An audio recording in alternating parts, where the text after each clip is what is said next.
Studio frequency লাইভের নিবেদন haunted 100-এ আজ আপনাদের জন্য রয়েছে অনির্বাণ বিশ্বাসের লেখা গল্প অভিশপ্ত দ্বীপের বিভীষিকা। গল্পের কাহিনী ও চরিত্র সম্পূর্ণ কাল্পনিক, বাস্তবের সঙ্গে এর কোনো রকম মিল একান্তই অনিচ্ছাকৃত এবং কাকতালীয়। আজ গল্প পাঠে রয়েছেন রূপম, অন্যান্য চরিত্রে ইন্দ্রনীল, পার্থ, দেবাশিস, সৌমিক, নীল, অমিত, অভিষেক, শুভম, বর্ণালী, তৃষা, অর্পিতা এবং অনন্যা। গল্পের সূত্রধার অনন্যা, প্রচ্ছদ অলঙ্করণে শ্রাবণ্য, স্ক্রিবলিং মাইন্ড, শব্দগ্রহণ, আবহ এবং সম্পাদনায় রূপম, পরিকল্পনা এবং পরিচালনায় অনন্যা। শুরু হচ্ছে আজকের গল্প অভিশপ্ত দ্বীপের বিভীষিকা।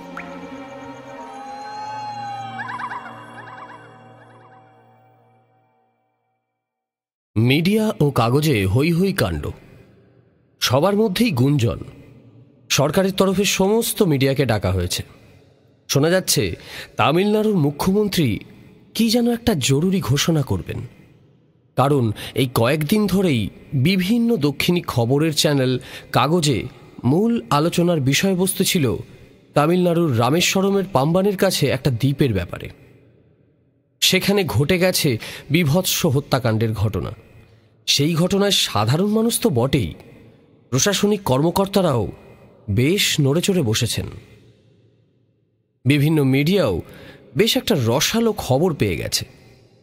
তারা কেউ প্রিন্ট, ইলেকট্রনিক মিডিয়া, যে যার মতো করে সেই খবরই একটানা প্রচার করে যাচ্ছে। বিরোধীরাও এই সুযোগে রুলিং পার্টির নামে ভালো বদনাম করে যাচ্ছে। চারপাশে পোস্টারে পোস্টারে ছেয়ে গেছে। চিফ মিনিস্টার সমস্ত সরকারি আধিকারিক, পুলিশের বড় কর্তাদের নিয়ে দফায় দফায় মিটিং করছেন। তাদের যথেষ্ট কড়াভাবে বলেছেন। এসবের মধ্যে এদিকে আর একটা ঝামেলা উপস্থিত। খবর পেয়ে ওপর থেকে হোম মিনিস্টার খোঁজ খবর নিয়েছেন, তাই চারপাশ থেকে রুলিং পার্টির সরকার যথেষ্ট চাপে রয়েছে। তাই হঠাৎই এই জরুরি তলবে কেউ খুব একটা অবাক হননি। মিডিয়ার সবাই উপস্থিত হয়েছেন। হঠাৎই এক সরকারি আধিকারিক হন্তদন্ত হয়ে ভেতরে ঢুকলেন। তার সঙ্গে আরও কয়েকজন।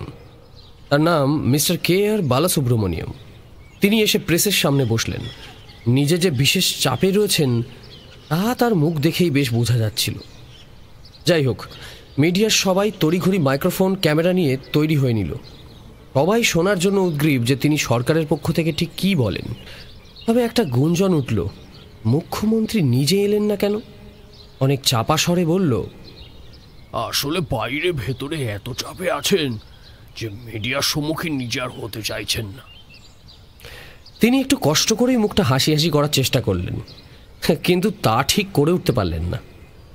সে যাই হোক, সেই সরকারি আধিকারিক বিনীতভাবে তার বক্তব্য শুরু করলেন। Good morning ladies and gentleman.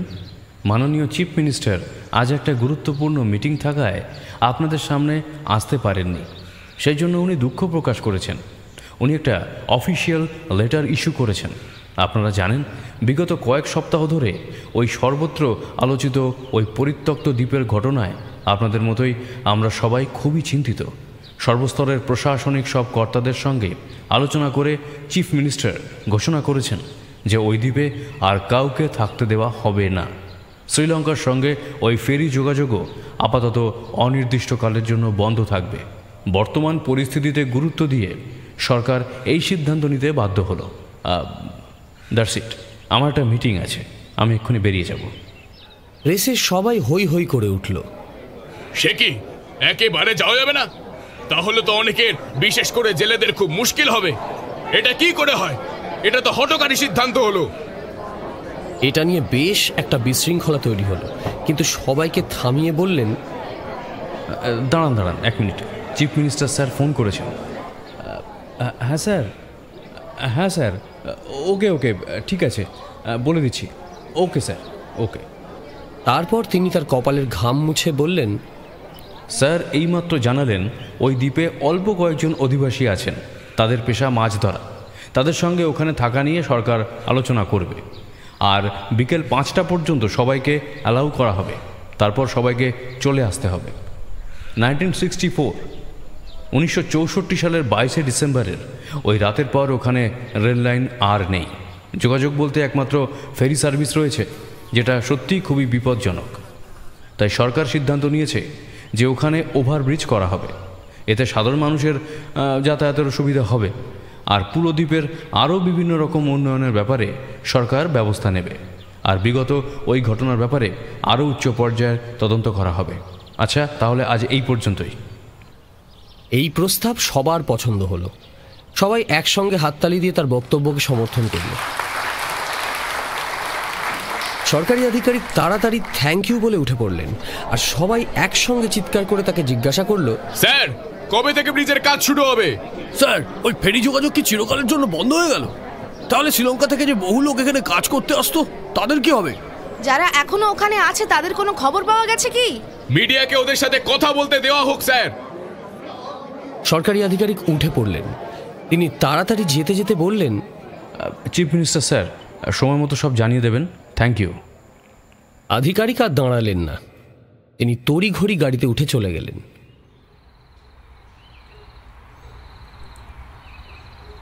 শুভ্রবাবু বিকেলের ভ্রমণে বেরিয়ে রাজুর দোকানের পাশ দিয়ে যাবার সময় দেখলেন পিকলু ও তার বন্ধুরা সবাই কেমন যেন বিমর্ষ হয়ে বসে আছে। এর আগে তিনি ওদের যতবার দেখেছেন ওদের বেশ প্রাণবন্তই লেগেছে, আর এই জিনিসটা তার খুবই ভালো লাগে। অল্প বয়সী ছেলেমেয়েদের এই উচ্ছলতা, প্রাণবন্ত ভাব তাকে খুবই টানে, তাই তিনি তাদের এত কাছাকাছি থাকতে ভালোবাসেন। কিন্তু আজ তাদের এই রকম দেখে কৌতূহল দমন করতে না পেরে এগিয়ে গেলেন। রাজুকে একটু হাঁক মেরে চায়ের অর্ডার করে ওদের বললেন, কি সব কি খবর? আজ পুরো টিমকে দেখতে পাচ্ছি না। না আঙ্কেল, সামনে পরীক্ষা, তাই সবাই তাড়াতাড়ি বাড়ি চলে গেছে। পরীক্ষা এলে একটু চিন্তা হয়ে থাকে, কিন্তু মানে তোমাদের মুখটা কিরকম যেন একটু বিমর্ষ মনে হচ্ছে। কি ব্যাপার বলো তো? ঠিকই ধরেছেন আঙ্কেল, আসলে এই সেমে কোয়েশ্চেন পেপার সেট করছেন আইআইটির এক প্রফেসর, তাই খুব চিন্তায় আছি আমরা।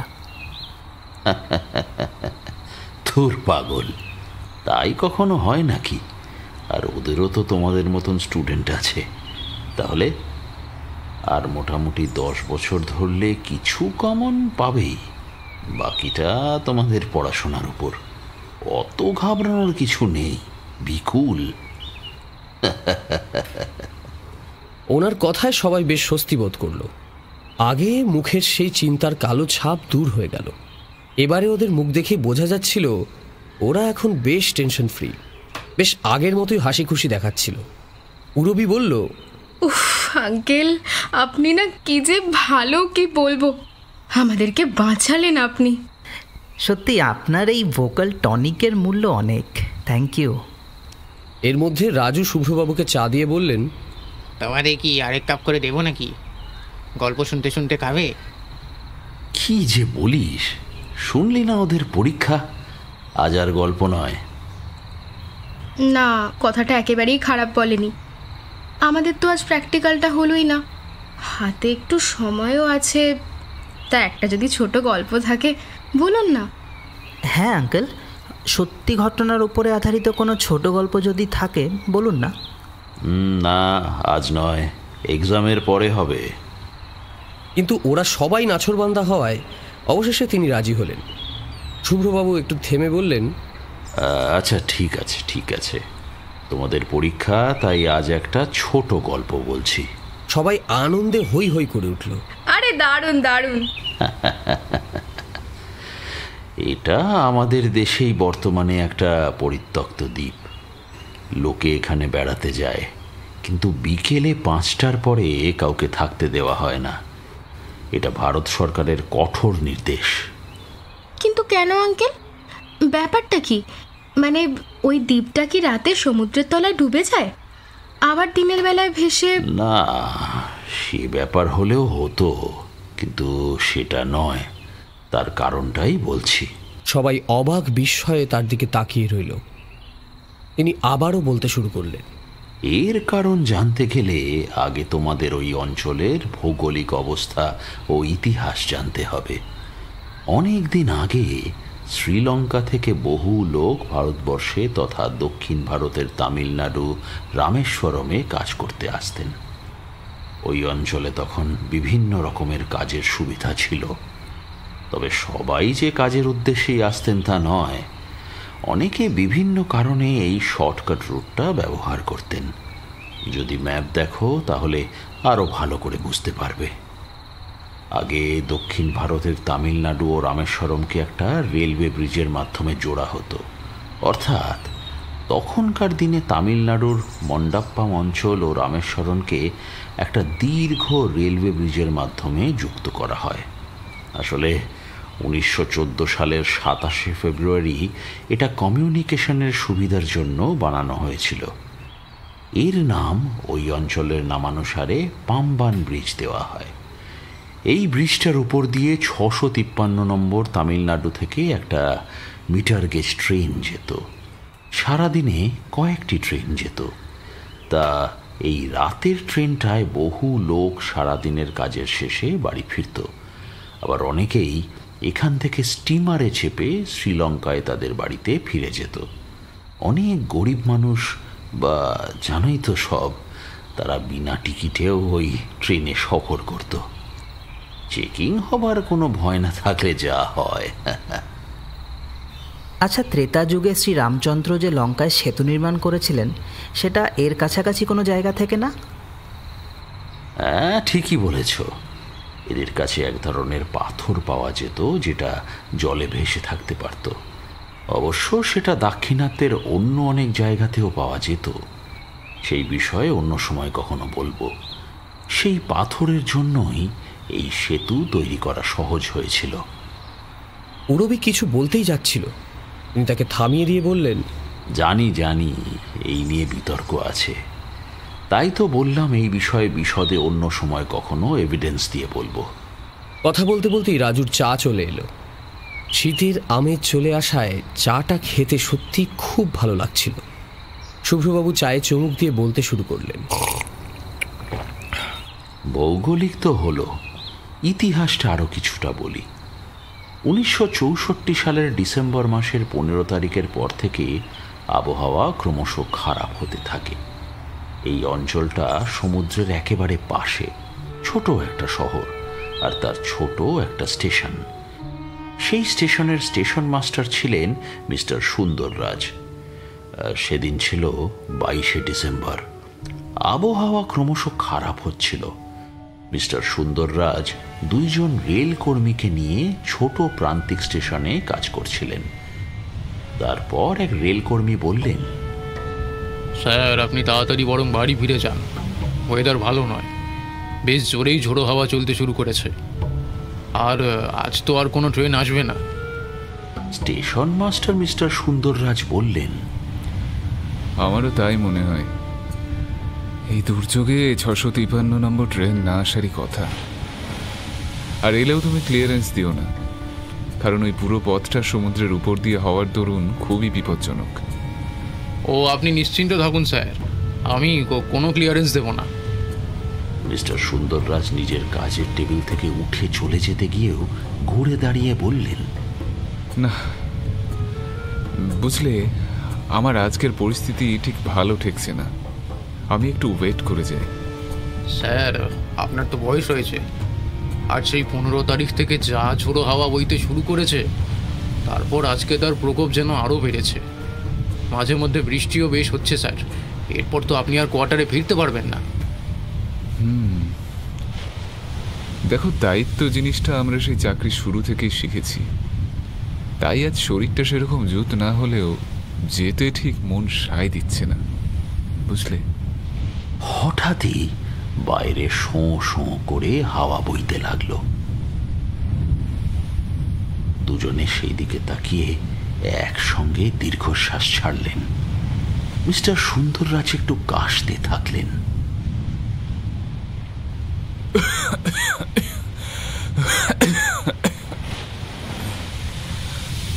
উদয় বলল, স্যার, বলছি একটু আদা দিয়ে চা করে দিই, ভালো লাগবে স্যার। মিস্টার সুন্দররাজ কাশতে কাশতেই মাথা নেড়ে বললেন,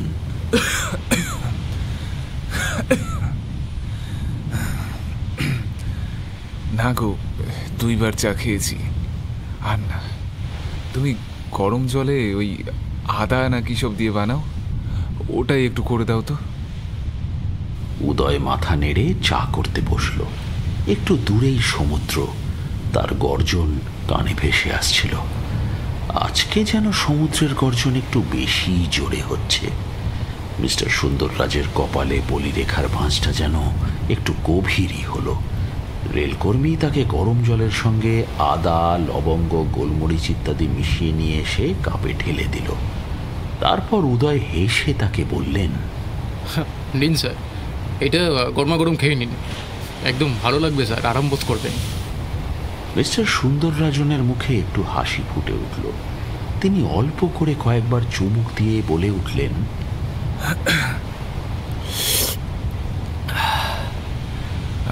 ফার্স্ট ক্লাস হয়েছে। তুমি এই জিনিসটা খুব ভালো করো, সত্যিই আরাম হচ্ছে। বাইরে ঝড়ের প্রকোপ আরো বাড়ল। দুজনেরই কপালে ভাঁজ পড়ল। চাটা শেষ করে মিস্টার সুন্দররাজ বললেন, আমি তাহলে চললাম।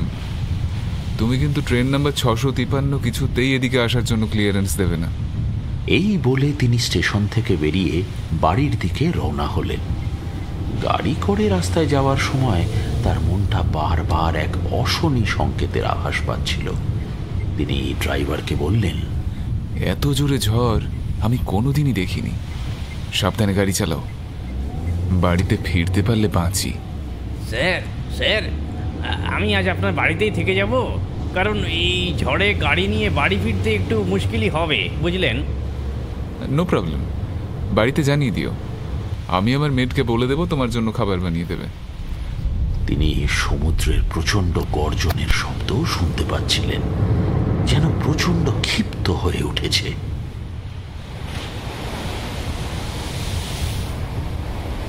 ড্রাইভার বলল, স্যার, একজন সমুদ্রের ধার থেকে ফিরে এসে বলেছিল শ্রীলঙ্কার ওইদিকে ঝড়ের দাপট আরও বেশি, বিশাল বিশাল সমুদ্রের ঢেউ উঠছে। এখান থেকে তালাই মান্নান পর্যন্ত ফেরি সার্ভিস আজ বিকেলে বন্ধ হয়ে গেছে, আর যারা ট্রেনে করে আসবে কেউ আর উপরে যেতে পারবে না। ওয়েদার দেখে আমারও এইরকমই সন্দেহ হয়েছিল, তাই তো আমি লাস্ট ট্রেনকে আসার পারমিশন দিইনি। এতটা পথ সমুদ্রের উপর দিয়ে আসবে এই প্রচণ্ড ঝড়ের তাণ্ডবের মধ্যে, না না, ব্যাপারটা সত্যি বড় রিস্ক নেওয়া হয়ে যাবে। সুন্দররাজকে স্টেশন থেকে বাড়ি ওইটুকু রাস্তা আসতেই বেশ কসরত করতে হয়েছে। চারপাশে হাওয়ার দাপটে সবকিছু উড়ে যাচ্ছিল, দোকানপাট সব বন্ধ হয়ে গিয়েছিল। এরপরে আবহাওয়া আরো খারাপ হতে শুরু করে, ঝড়ের তাণ্ডব আরো বাড়তে থাকে। রাস্তায় কিছু গাছপালা ঝড়ে ভেঙে পড়ে যায়। প্রচণ্ড শু শু শব্দে বাতাসের বেগ প্রায় 110 কিলোমিটার প্রতি ঘন্টা ছাড়িয়ে গেল। সবাই ভয়ে দরজা জানলা সব বন্ধ করে দিল। সমুদ্রের বুকে 3-4 তলার সমান ঢেউ উঠছিল, আর সেই ঢেউ সমুদ্রের পাড়ে এসে ক্রমাগত ধাক্কা মারতে লাগলো। সমুদ্রের উত্তাল ঢেউয়ের শব্দ সকলের বুকের পাঁজর কাঁপিয়ে দিচ্ছিল। সেই ঢেউয়ের ধাক্কায় সমস্ত দ্বীপে যেন ভূমিকম্প হতে লাগলো। সবাই যে যার ঘরের মধ্যে ইষ্ট নাম জপ করছিলেন। ক্রমশ সেই ঢেউয়ের ধাক্কায় জল শহরের মধ্যে ঢুকে এলো।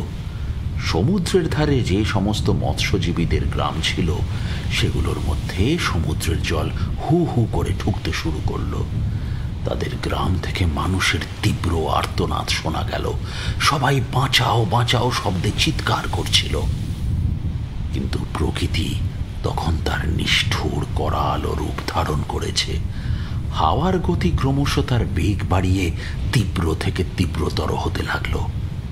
এতক্ষণ শ্রীলঙ্কার উপকূলে যে ঝড়ের দাপট দেখা যাচ্ছিল, সেটা পুরোপুরি বাঁক নিয়ে এই দ্বীপের দিকে বিভৎস রূপে ধেয়ে এলো।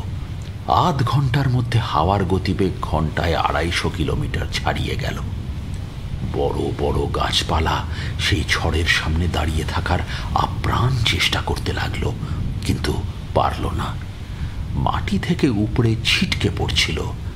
ঘরে ঘরে ত্রাহি ত্রাহি রব উঠল। সমুদ্রের জল তীব্র বেগে এবার শহরের মধ্যে প্রবেশ করল। শ্রীলঙ্কার দিক থেকে সেই ঝড়ের তাণ্ডব ক্রমশ এই দ্বীপ শহর রামেশ্বরমের দিকে ধেয়ে এলো। বিভৎসতার রূপ।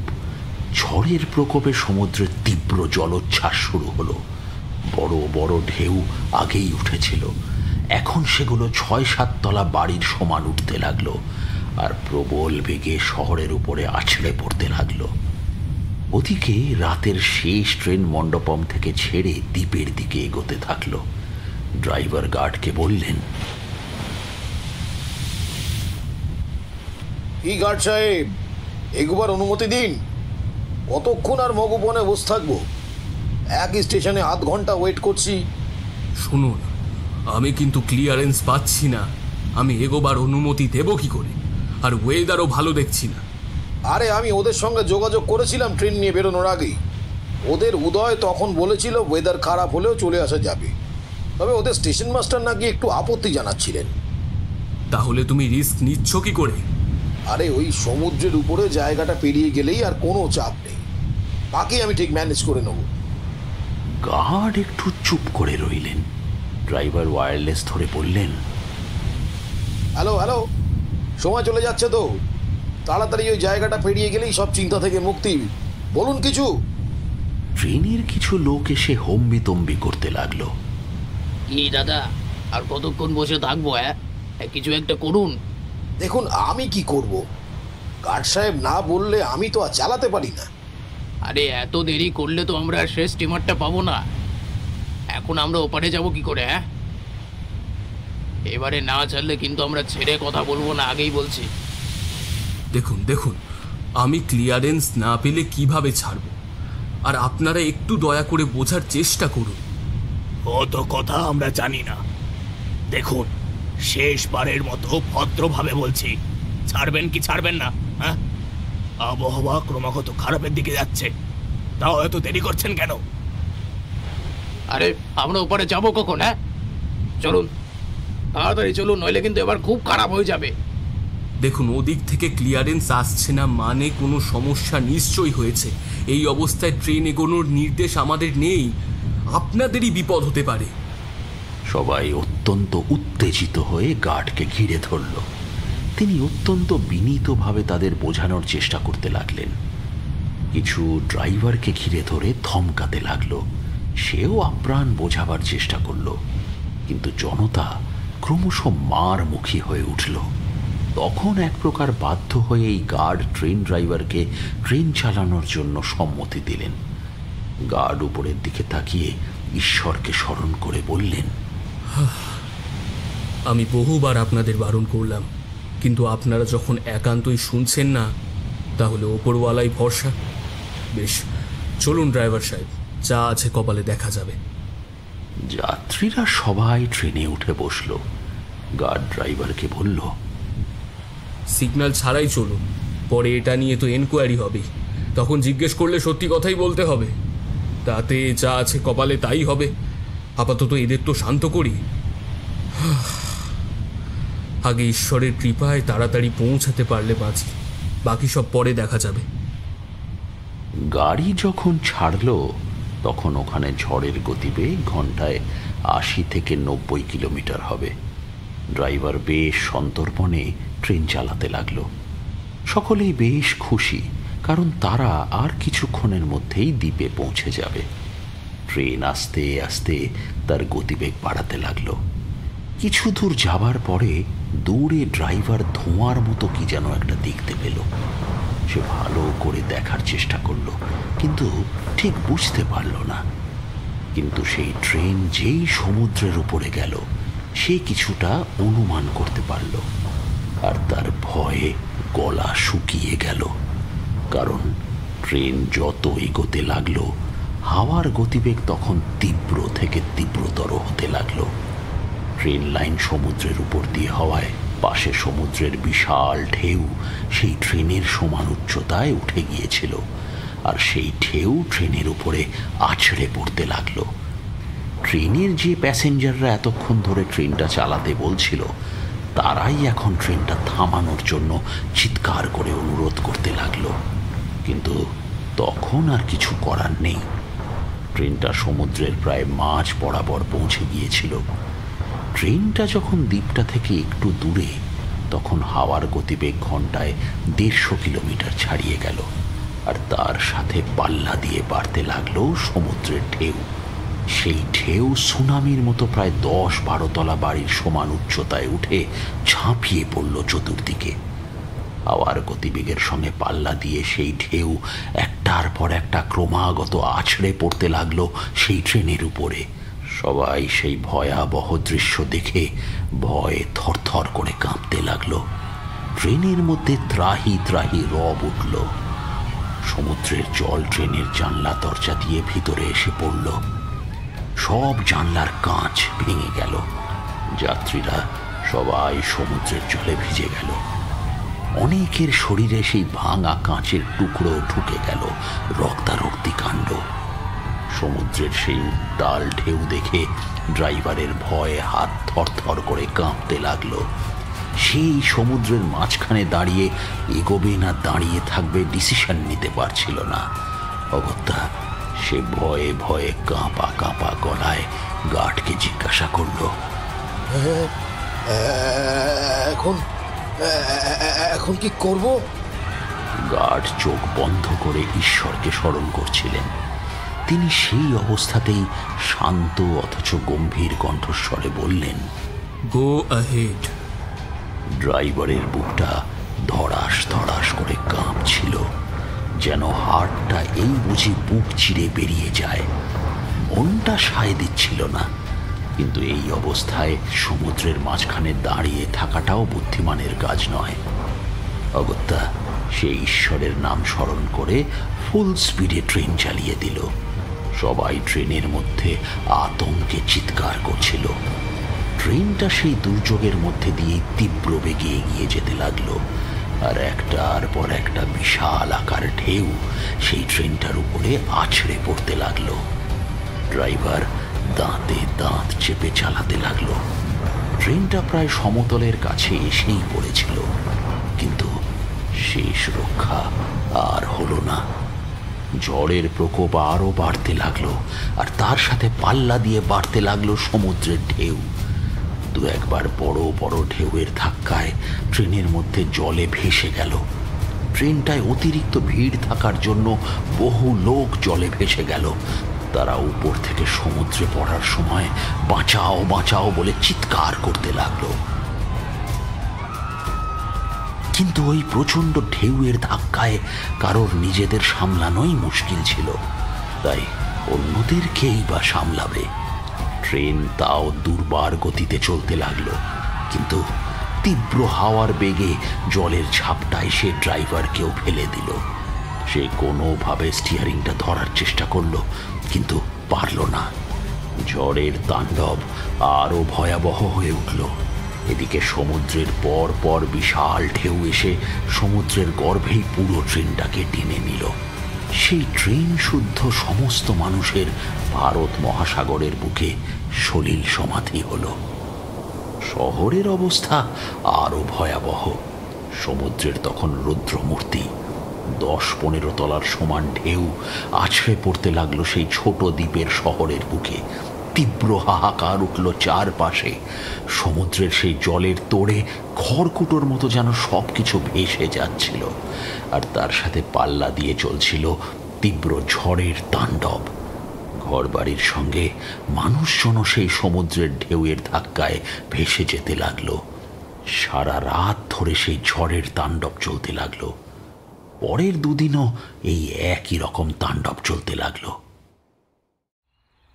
শুভ্রবাবু একটু থামলে পিকলু বলল, আঙ্কেল, তারপর শহরে কি হলো? বললাম তো, শহরও ওই প্রবল ঢেউয়ের ধাক্কায় প্রায় সমুদ্রের তলায় চলে গিয়েছিল বলতে পারো। সারা শহর পুরো ধ্বংস হয়ে গিয়েছিল। জনজীবন সম্পূর্ণভাবে বিপর্যস্ত হয়ে গিয়েছিল। সবকিছুই বিনষ্ট হয়ে গিয়েছিল। স্টেশন, রেল লাইন কিছুই আর অবশিষ্ট ছিল না। পুরো 1-2 দিন এই তাণ্ডব চলেছিল।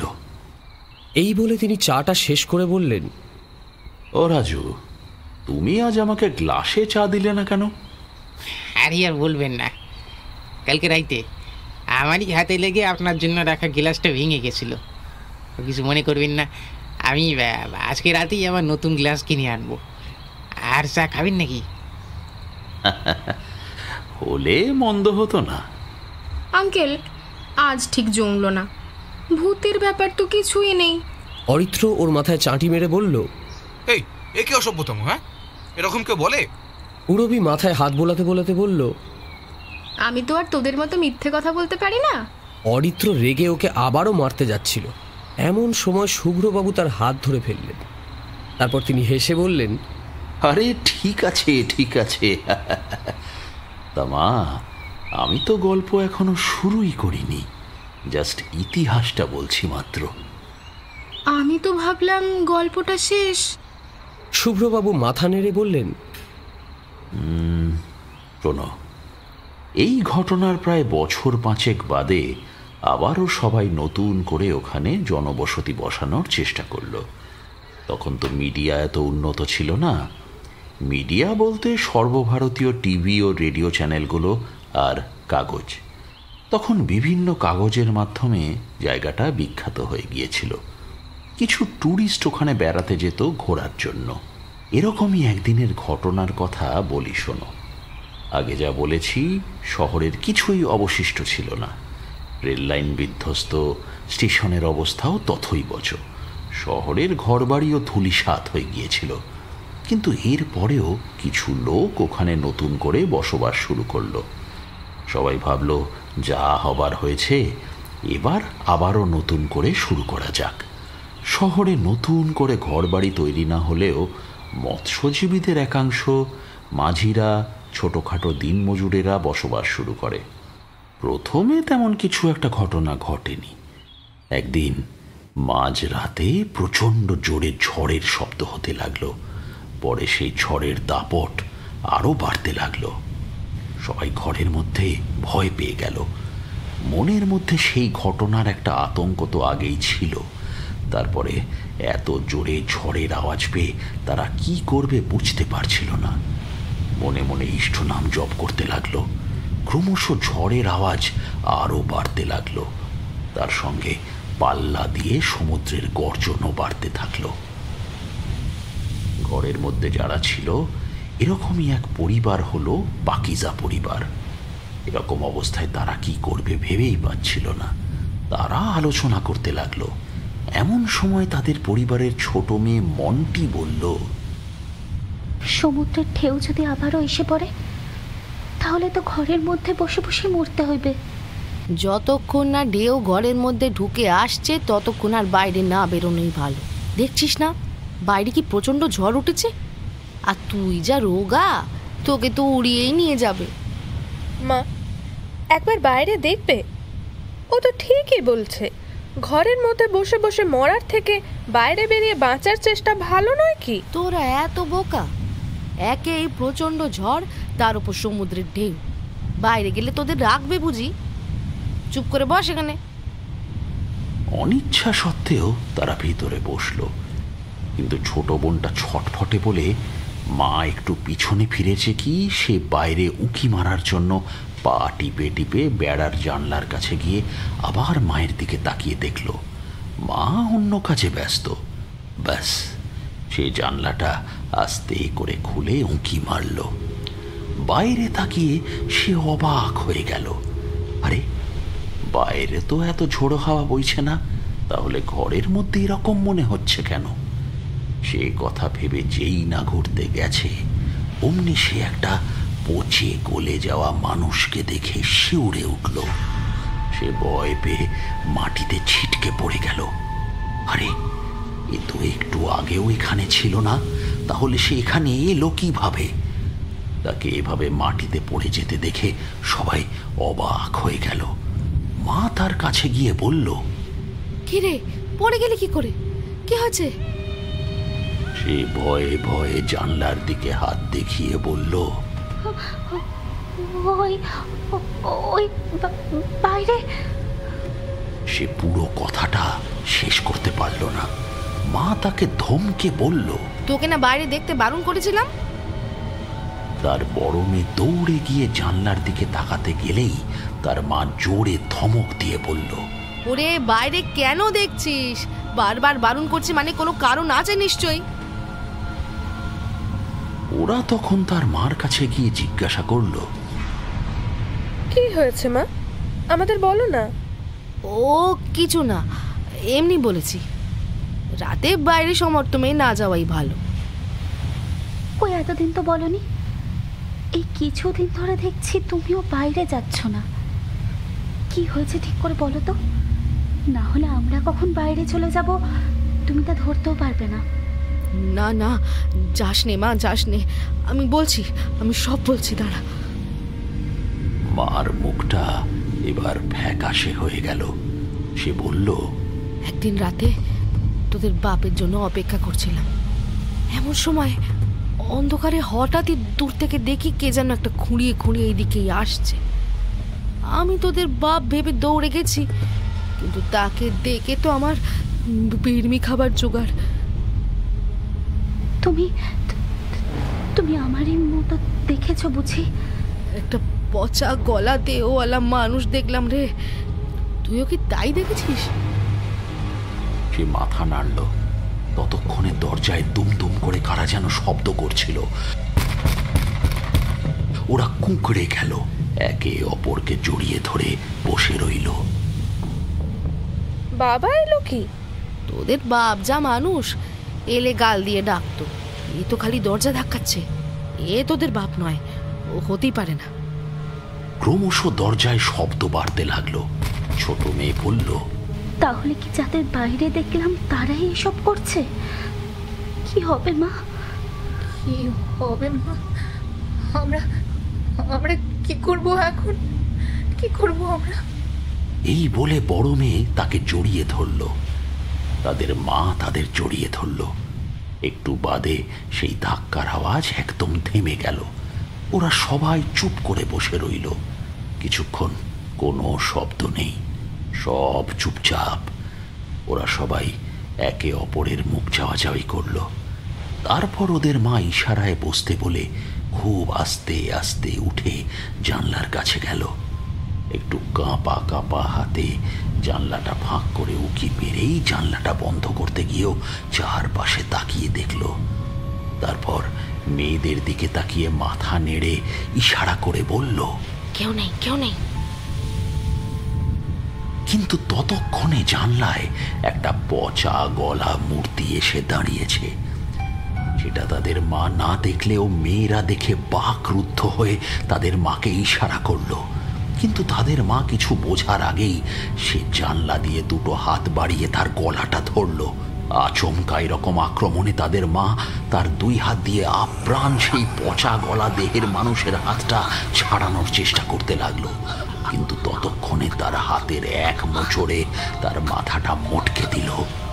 তার মায়ের মুখটা বিকৃত হয়ে গিয়ে চোখটা যেন ঠিকরে বেরিয়ে আসতে চাইছিল। সে কাটা কলা গাছের মতো মাটিতে পড়ে গেল। তার এই দশা দেখে তার মেয়েরা সাময়িক বাকরুদ্ধ হয়ে বসে রইল। ততক্ষণে সেই মৃত লাশটা জানলার গরাতটা ঝাঁকাতে লাগলো ভিতরে আসার জন্য।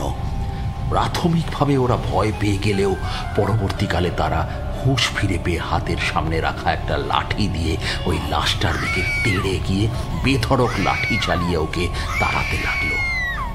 লাশটা অতর্কিত এই আক্রমণে একটু পিছু হটতে শুরু করলো। ওরা সেই সুযোগে জানলাটা বন্ধ করে দিল। তারপর মায়ের নিথর শরীরটা জড়িয়ে ধরে কাঁদতে লাগলো। কিন্তু শোক প্রকাশের সুযোগ তারা বেশি পেল না। এবার মৃত লাশেরা আবারও তাদের জানলা ও দরজায় জোরে জোরে ধাক্কা মারতে লাগলো। ওরা চমকে উঠে একে অপরের দিকে তাকিয়ে রইল। বড় দিদি এবার দরজায় একটা টেবিল ও তার উপর একটা চেয়ার চেপে রাখলো, যাতে কোনোভাবে মৃত লাশেরা ভেতরে ঢুকতে না পারে। দরজায় ক্রমাগত বাইরে থেকে লাশেরা ধাক্কা মারছিল। তারা দুজনেই সেই দরজা ও জানলা চেপে ধরে রইল, যাতে লাশেরা সেগুলো ভেঙে ভেতরে ঢুকতে না পারে। ছোট বোনটা বড় দিদিকে বলল, এভাবে আর কতক্ষণ আটকে রাখতে পারবো দিদি? আমরাও কি মার মতো মরে যাব? দিদি দাঁতে দাঁত চেপে দরজা ঠেলে ধরে বলল, না, একবার শেষ চেষ্টা তো করতেই হবে। তারা দুজনেই আপ্রাণ দরজাটা ঠেলে ধরে রেখে ওদের আটকানোর চেষ্টা করতে লাগলো। এই প্রসঙ্গে বলে নেওয়া ভালো, তাদের ঘরগুলো আগের দুর্ঘটনার পর ঠিক গায়ে গায়ে ছিল না, একটু স্ক্যাটার্ড আর কি। গোটা 100 ঘর ছিল, এই নিয়ে ছিল ছোট্ট একটা গ্রাম। যাই হোক, আসল গল্পে যাই। এমন সময় চারপাশে তারা বহু লোকের কণ্ঠস্বর শুনতে পেল। তারা কান পেতে সেটা শোনার চেষ্টা করতে লাগলো। সমুদ্রের ধারে রাতে শান্ত পরিবেশ, আশেপাশের ঘরেও ধাক্কা দেওয়ার শব্দ শোনা যাচ্ছিল। তাদের আশেপাশের ঘর থেকেও ভয়ার্ত গলায় সবাই চিৎকার করে উঠল।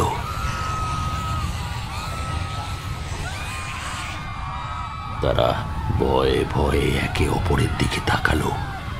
বড় বোন ছোট বোনকে কাঁপা কাঁপা গলায় বলল, ওরা ওরা অন্য বাড়ির উপরেও হামলা চালিয়েছে, তার মানে ওরা সংখ্যায় অনেক। এখন কি হবে বলতো? আমরা বাইরে পালাতেও তো পারবো না। ওরা ঘরের দরজায় এত জোরে ধাক্কা মারতে লাগলো যে দরজা ভেঙে যাবার জোগাড়। ছোট বোন বড় বোনকে ভয়ে জড়িয়ে ধরল। এদিকে বাইরে সমুদ্রের ঢেউয়ের আওয়াজ খুব কাছ থেকে শোনা যাচ্ছিল, যেন ঘরের একদম কাছে এসে গেছে। এত জোরে জলের আওয়াজ পাওয়া যাচ্ছিল যে মনে হচ্ছে সেই জলের স্রোত যেন এবারে ঘরের একেবারে মধ্যে চলে আসবে। এতে ওরা আরো ভয় পেয়ে গেল। তাহলে তো আর কিছুতেই ওরা নিজেরা বাঁচতে পারবে না। ছোট বোন ভয়ে ভয়ে বলল, কি হলো বলতো দিদি? সমুদ্রের ঢেউয়ের শব্দ এত কাছ থেকে শোনা যাচ্ছে। সমুদ্র কি আমাদের ঘরের কাছে চলে এলো নাকি? হ্যাঁ। দিদি তার বোনকে বুক থেকে সরিয়ে নিজের মনটা শক্ত করে বড় করে একটা শ্বাস নিল। তারপর নিজে খাটের উপরে একটা টুল রেখে বলল, তুই তাড়াতাড়ি এর উপর উঠে ছাদের টালি সরিয়ে বাইরে পালিয়ে যা, তাড়াতাড়ি কর। ছোট বোন একবার রাজি হয়েও তার দিদির কাছে এসে বলল, তুই যাবি না? না রে, আমি এখানে থেকে ওদের বরং চমকে দিই, তাহলে ওরা বুঝতে পারবে না যে তুই এখানে নেই। ছোট বোন তার দিদিকে জড়িয়ে ধরল। তারপর কাঁদতে কাঁদতে বলল, না দিদি না, আমি তোকে ছেড়ে একা যাব না। গেলে দুজনেই যাব, না হলে যাব না। দোহাই তোর দিদি, চল আমার সাথে, চল।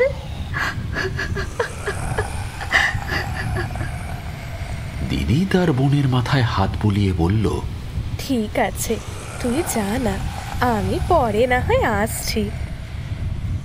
এই বলে সে তাকে টুলের উপরে তুলে টুলটাকে চেপে ধরল। বোনটার দুটি টালি খুলে সেখান দিয়ে বেরিয়ে বাড়ির পিছন দিকে গেল। সেখান থেকে সে চারপাশে ভয়ে ভয়ে উঁকি মারতে লাগলো। তার দিদির আসার অপেক্ষায় বারবার সে উপর দিকে তাকিয়ে দেখতে লাগলো। কিছুক্ষণ কেটে গেলেও যখন কেউ এলো না, সে খুব বিপদে পড়ে গেল। কারণ তাদের ঘরের জানলা ও দরজা সবই সামনের দিকে। ওদিকে তখন লাশেরা ঘুরে বেড়াচ্ছে, তাই আর ওদিকে যাওয়ার সাহস হলো না। বাইরে আসার পরে সে অদ্ভুত স্বরের অনেক গোঙানির আওয়াজ শুনতে পেল। বুঝতে বাকি রইল না সেগুলো সেই লাশেদেরই। তবে সবচেয়ে অবাক হলো, ঘরের মধ্যে এত সমুদ্রের জলোচ্ছ্বাসের আওয়াজ পাচ্ছিল। কোথায় সেই সমুদ্রের তীব্রতা? কোথায় এত জলোচ্ছ্বাস? সমুদ্র তো এখন একদম শান্ত। একবার তার মনে হলো সে তার দিদিকে ডাকবে, কিন্তু পরক্ষণেই ভাবল, যদি তার ডাক দিদি শোনার আগেই সেই লাশেরা শুনে ফেলে তাহলে কি হবে? তাহলে হিতে বিপরীত হবে। তবে জলোচ্ছ্বাসের শব্দ শুনতে না পেলেও সে চারপাশে প্রত্যেকটা বাড়ি থেকেই সেই অভাবনীয় আর্তনাদ শুনতে পেল। তাদেরই মতো সেই সব মানুষের অবস্থা। তার খুব অসহায় লাগছিল। সে যদি তাদের চিৎকার করে বলতে পারত, তোমরা তোমরা বাইরে কোনোভাবেই বেরিও না। বাইরে রাক্ষসগুলো ছাড়া আর কিচ্ছু নেই, কিচ্ছু না। সমুদ্র একদম শান্ত। সাবধান, সাবধান হও তোমরা। সে কি করবে ভেবে পাচ্ছিল না। সে ভাবল যাই হোক তাকে বাইরের পরিস্থিতিটা দেখতেই হবে। তাই সে এবার সামনের দিকে পা টিপে টিপে এগোতে থাকলো। কিছুটা এগোতে তার বাড়ির পাশের বাঁকে উঁকি মারতেই সে চমকে উঠল। সে যা দেখল তা দেখে তার শরীরের শির দাঁড়াবে একটা ঠান্ডা স্রোত নেমে গেল। তার মুখ দিয়ে শব্দ বেরিয়ে যাচ্ছিল। সে দু হাতে মুখটা চেপে ধরল। তার দুই চোখ দিয়ে জলের ধারা বয়ে যেতে লাগলো। তার দিদির রক্ত মাখা মাথাটা মাটিতে গড়াগড়ি খাচ্ছিল। তার দিকেই ফেরানো ছিল।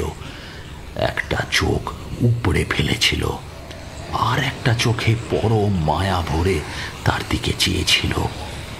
তার চিৎকার করে কাঁদতে ইচ্ছে করছিল, কিন্তু ভয়ে আর আচমকাই মানসিক ধাক্কায় তার কণ্ঠ রুদ্ধ হয়ে গিয়েছিল। তার মাথা কাজ করছিল না। হঠাৎই কোলাহল শুনে দেখল সেই জম্বিরা তাদের পুরো গ্রামটাকে আক্রমণ করেছে।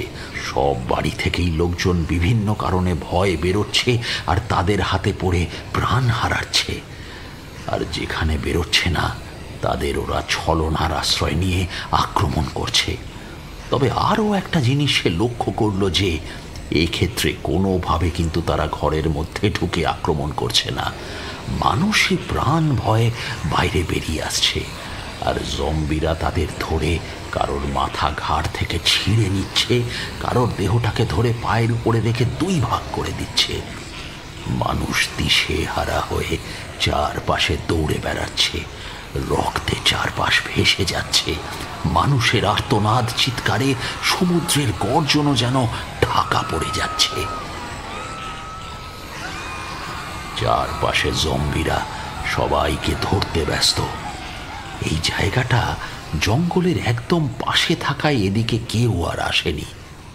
সে দিদির রক্তাক্ত মাথাটা দেখে আর থাকতে পারল না। মাটিতে পড়ে থাকা তার দিদির মাথাটা সে খুব সন্তর্পণে দৌড়ে গিয়ে কোলে তুলে নিল। দুটো চোখের মধ্যে একটা অবশিষ্ট মায়াবী চোখ যেন তার দিকে চেয়ে ম্লান হাসি হাসছে। সে আর সহ্য করতে পারল না। সব কিছু ভুলে সেই মাথাটাকে বুকের মাঝে জড়িয়ে চিৎকার করে উঠল।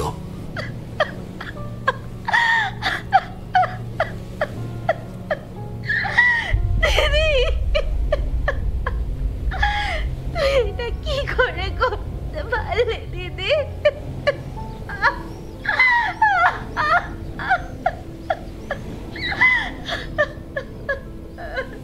তার সেই কান্না চারপাশে ছড়িয়ে পড়ল। জম্বিরা এবার সেই কান্না শুনে সবাই এক মুহূর্ত থমকে গেল।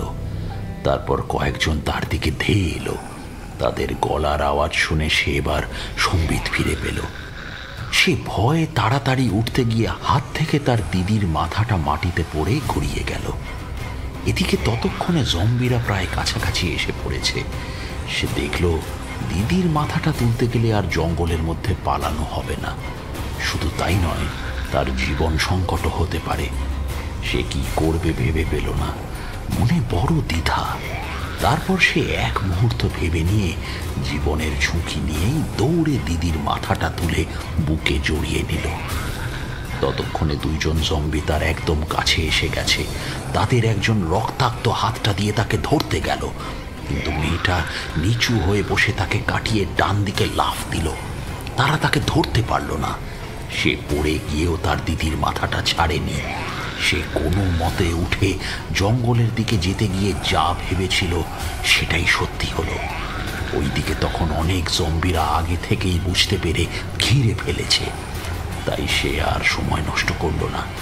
সমুদ্রের দিকে পাগলের মতো দৌড় দিল। ওরাও তার পিছনে ধাওয়া করল। সে দৌড়তে দৌড়তে একেবারে সমুদ্রের সামনে এসে পড়ল। সামনে সমুদ্র, পিছনে জম্বি, এক ভয়াবহ অবস্থা। সে তার দিদির মাথাটা মাটিতে রেখে হাঁপাতে লাগলো। জম্বিরা প্রায় কাছাকাছি এসে গেছিল। গভীর অন্ধকারে সে দিকভ্রান্ত পথিকের ন্যায় এদিক ওদিক দেখতে লাগলো। সে ঠিক কি করবে বুঝতে না পেরে দিদির মাথাটা তুলে নিয়ে সমুদ্রের তীর বরাবর দৌড়তে লাগলো, প্রাণপণে, যত জোরে সম্ভব। কিন্তু শরীর আর দিচ্ছিল না। জম্বিদের মুখের শব্দ তার কাছে ক্রমশ স্পষ্ট হয়ে এলো। সে আর দৌড়তে পারছে না। একটা ভয়াবহ লোলুপ আওয়াজ তার কর্ণগোচর হতে লাগলো। হঠাৎই সে দেখল সমুদ্রটা বাঁক নিয়ে একেবারে তার সামনে এসে পড়েছে। তার পায়ে সমুদ্রের ঢেউ এসে লাগতেই সে ভয়ে শিউরে উঠল। এবার কি হবে? শরীর যে আর বইছে না, পা আর চলছে না। পিছনে তাকিয়ে সেই জম্বিদের আসার দৃশ্য, হে ঈশ্বর, কি করবে সে? সে তার হাতে রাখা দিদির মাথাটা ধরে বলল, তুই আমাকে বাঁচাতে চেয়েছিলি, কিন্তু তার হইল না। তবে তুই ভাবিস না, আমি ওদের হাতে ধরা দেব না। তোর এই স্মৃতির সাথে নিয়ে আমি তোর সাথে মিলিত হইব। জীবনে একসাথে বাঁচা না হোক, মৃত্যুর পর যদি একসাথে থেকে যাই, সেটাই বা কম কিসে। খুব কাছে সে জম্বিদের আওয়াজ শুনতে পেল। সে একবার পিছনে ফিরে দেখতে গিয়েও দেখল না। পরক্ষণেই সে তার দিদির মাথাটাকে বুকের মাঝে ধরে শরীরের শেষ শক্তি দিয়ে সমুদ্রের গভীরে গিয়ে নিজেকে সমুদ্রে সঁপে দিল। তার শরীরটা প্রচণ্ড ঢেউয়ের ধাক্কায় এক দুইবার উপরে উঠতেই সে তার মধ্যে ঝাঁপ দিল। হাতে কিন্তু ধরা ছিল তার দিদির সেই মাথাটা। তারপর ক্রমে তার চেতনা সমুদ্রের মাঝে বিলীন হয়ে যেতে লাগলো। কিন্তু মেয়েটা মরে গেল কেন? আমার কিন্তু খুব কষ্ট হচ্ছে। কি আর করা যাবে? যাই হোক, শোনো, সেই দ্বীপে অনেক লোকজন বিভিন্ন কাজে আসতো। পরদিন সকালে তারা সেখানে এসে সব কিছু দেখে একেবারে ভয় পেয়ে গেল। কি করে এক রাতের একটা গ্রামের সব লোকজন এত বীভৎসভাবে মারা গেল কেউ বুঝতেও পারছে না। এও কি সম্ভব? বাইরে থেকে কেউ এসে কিছু করলো? এরকম একাধিক প্রশ্ন মনের মধ্যে ঘুরতে লাগলো। পুলিশ ও আধিকারিকগণের রাতের ঘুম উড়ে গেল। তারা এই খবর মিডিয়ার কাছে আটকানোর আপ্রাণ চেষ্টা করল, কিন্তু কিছুতেই তারা কোনো কারণ খুঁজে পেল না। ক্রমে মিডিয়ার কানে সেটা গিয়ে পৌঁছল। ব্যাস, আর যায় কোথায়? সবাই মিলে ক্যামেরা নিয়ে এসে হাজির। পুলিশ, সিআইডি সবাই প্রচুর চেষ্টা করল, কিন্তু কোনো সুরাহা হলো না। আঙ্কেল, আপনি যে মেয়েটার গল্প বললেন, এটা সবাই জানলো কি করে? হ্যাঁ, এটা আমারও মনে হয়েছিল। দেখো, এটা ওখানকার লোকাল যে গল্পগুলো মুখে মুখে ঘুরে ফেরে, সেখান থেকেই আমি শুনেছিলাম। এখানকার লোকেরা কেউ সব জানেও না বোধ হয়। রাজু চা দিয়ে গেল। তিনি চায়ে চুমুক দিয়ে বললেন, সত্যি কিনা জানি না, শোনা যায় ওই মেয়েটা অস্বাভাবিকভাবে বেঁচে যায়। পুরবী হাততালি দিয়ে লাফিয়ে উঠল। Wow, that's great!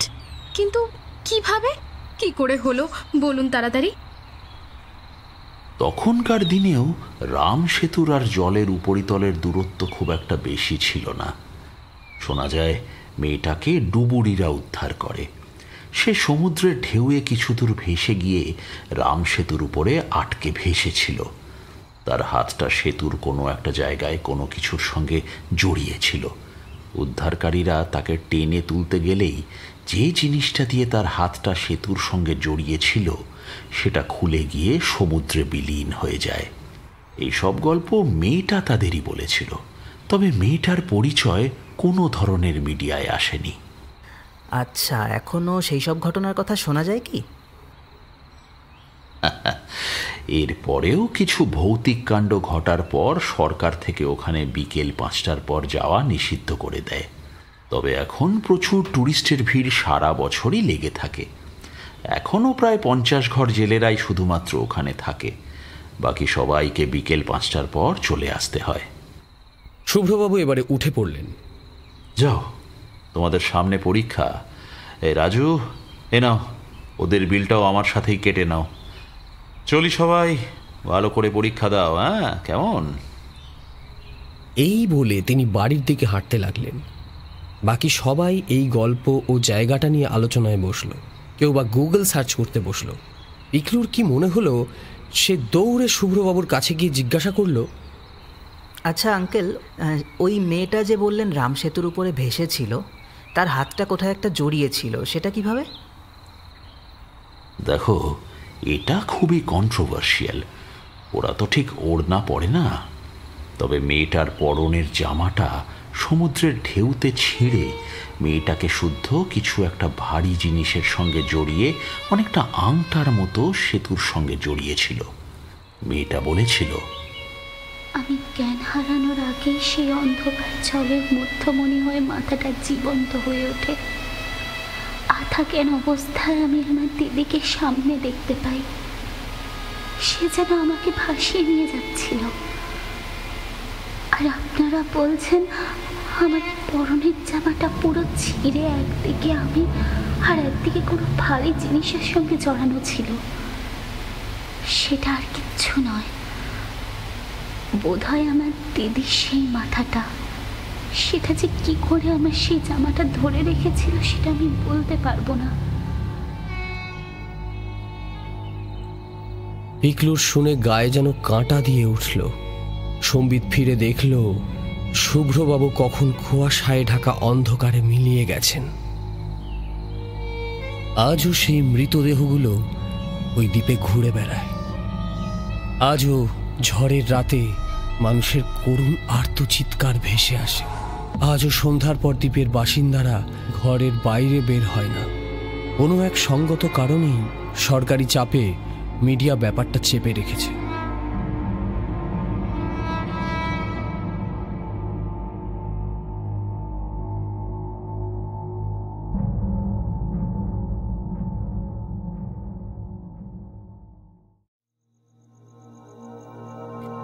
এতক্ষণ শুনছিলেন অনির্বাণ বিশ্বাসের লেখা গল্প অভিশপ্ত দ্বীপের বিভীষিকা। গল্পটি কেমন লাগলো অবশ্যই আমাদের কমেন্ট বক্সে জানান। আপনার লেখা বা পছন্দের কোনো গল্প শুনতে আমাদের মেইল করতে পারেন frequencylive5@gmail.com এই ঠিকানায়, এবং ফলো করতে পারেন আমাদের ফেসবুক পেজ হন্টেড 100। হন্টেড 100-এর আরও নতুন নতুন গল্প শুনতে সাবস্ক্রাইব করুন আমাদের ইউটিউব চ্যানেল। শুনতে থাকুন Haunted 100